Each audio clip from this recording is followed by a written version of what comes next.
to conclude our discussion of higher order functions in Coq. Notice that the functions we've been talking about so far primarily have just been taking in other functions as inputs. That's what filter did. It took in a test function. That's what map did. It took in a transforming function. That's what fold did. It took in a combining function. But I said at the beginning of that discussion that higher order functions are functions that could take other functions as input or return other functions as output. Let's look at that latter idea, returning other functions as output. Here's a very simple example. Here's a constant function. It is something that is going to take in a value x of a parameterized type x, and then give us back a function. What does that function do? Okay, that function has type nat arrow x. It's going to take in a natural number k and totally ignore k, forget what it is, and just return x. So that's why we're calling this the constant function. The output of constfun is itself a function that it constantly returns x, whatever was passed into constfun.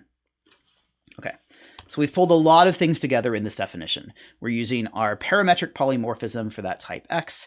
We're using higher order functions to return a function as output. And we're using anonymous functions even to write the syntax for the function that we're returning. Okay, so for example, if we construct the constant function true, no matter what we pass into that function, which I'm calling ftrue here, we're always going to give it true back as the answer. All right, so if I pass 0 in, I get true. If I now, on the other hand, create the constant function that's always going to return 5 and pass 99 into that, then I get 5 back. So I'm able to use this at different types, both Boolean and nat, because of my parameterization. Now, it turns out there's actually a kind of a deep mystery going on here, or maybe not that much of a mystery.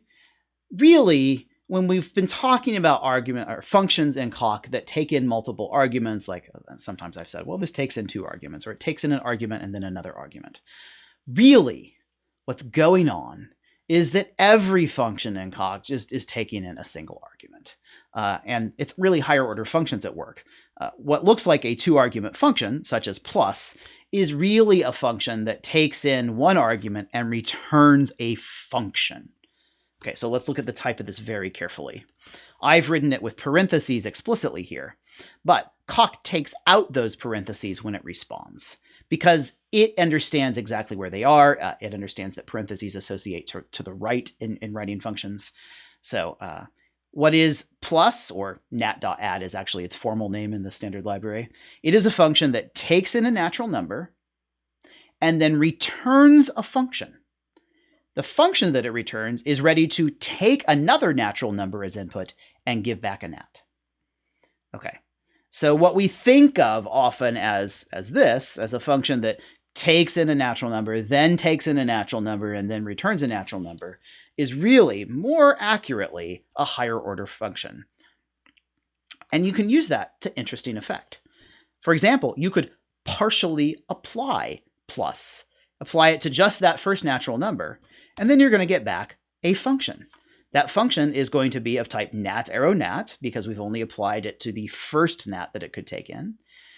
And that function, which I've named plus 3, is going to be the function that then adds 3 in to whatever you pass to it next.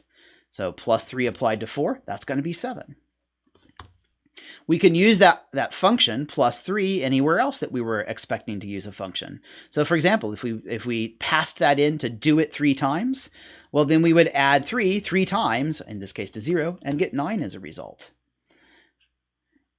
We didn't have to, of course, bind or say that plus 3 is defined as plus space 3 up here. We could even do that partial application in place here as an argument that we pass it to do it 3 times.